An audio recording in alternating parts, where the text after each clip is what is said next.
అయినా ఇంకా కొంతమంది మాట్లాడేవాళ్ళు ఉన్నారు. అందుకే నేను మున్సిపల్ ఆఫీసర్ చెప్పి నేను మాట్లాడిన తర్వాత వాళ్ళు మాట్లాడేయండి, లాస్ట్ మా ఎమ్మెల్యే గారు మాట్లాడతారని నేను చెప్పాను. తర్వాత ఒక మేజర్ ప్రాబ్లం ఉంది, అది ఎమ్మెల్యే గారు. ఎందుకంటే మన ఆదోనికి ఈ గేట్ కార్మికులతోనే బతుకు.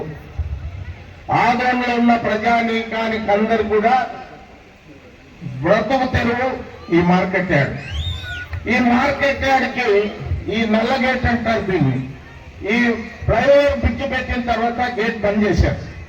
కాబట్టి మా సోదరుడు సాధిస్తాడు అండర్గ్రౌండ్ బ్రిడ్జ్. ఎందుకంటే దానికి గేట్ ఓపెన్ చేస్తే అక్కడ ఇబ్బంది అవుతుంది, విపరీతమైన ట్రైన్లు వస్తాయి. కాబట్టి అండర్గ్రౌండ్ బ్రిడ్జ్ చేయాలని అడుగుతున్నారు. దానికి కొన్ని సమస్యలు కూడా ఉన్నాయి. అక్కడంతా షాపులు ఉన్నాయి, ఇక్కడంతా ఇవి ఉన్నాయి.